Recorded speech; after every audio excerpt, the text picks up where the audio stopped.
Hello everyone and welcome to SHRADDHA'S The Other Side story.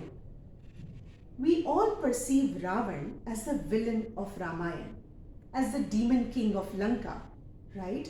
Who had to be defeated and punished for his abduction of Sita.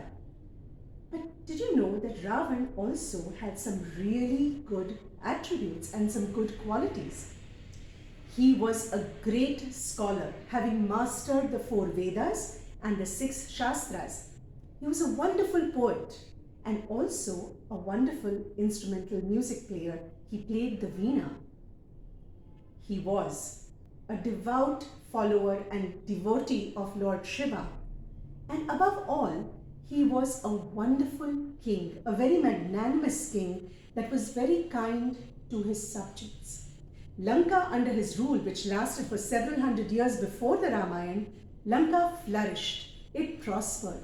It was even called Sone ki Lanka.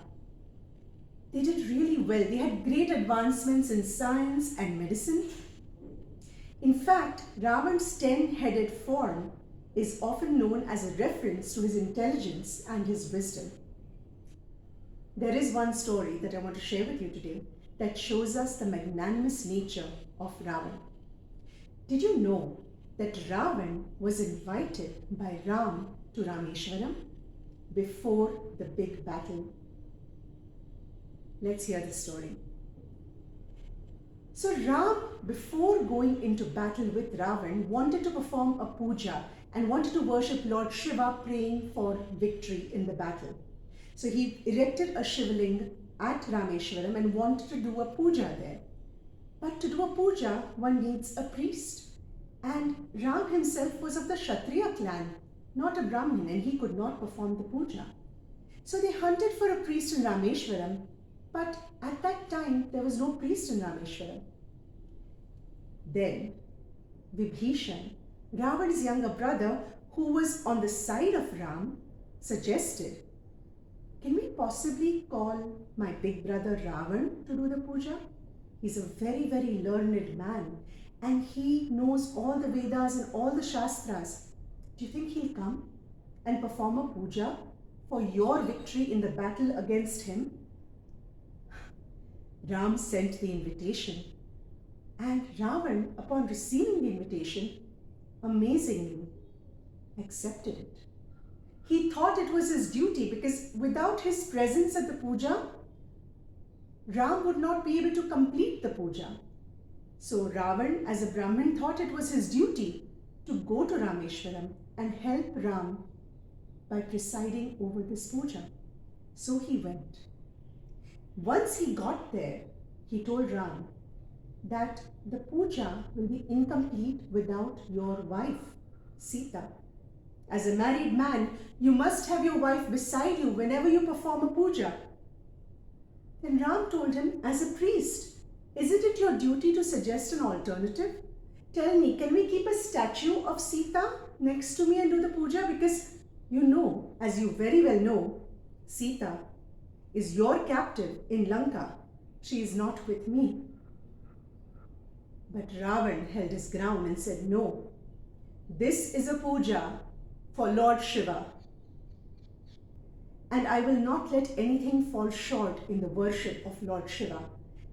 You need to have your wife beside you.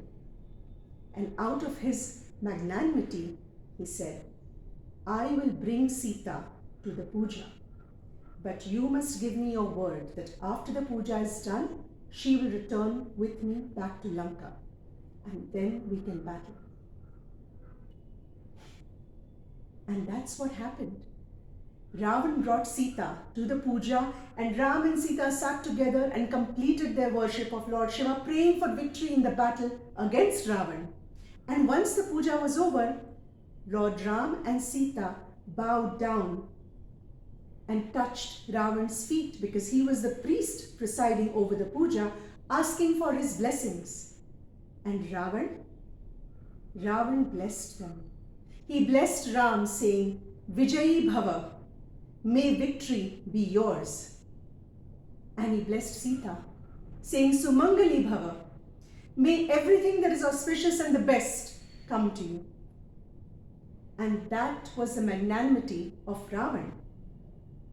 And after blessing them both, as was promised, he took Sita back to Lanka and prepared for the epic battle that was coming up. Isn't that an interesting story about the 10-headed man called Ravana, effigies of whom we see every Dasra, but we don't know what his good qualities also were, along with the mistakes that he did make. Well, a very safe and happy Dasra to all of you, and may the good in each of us prevail.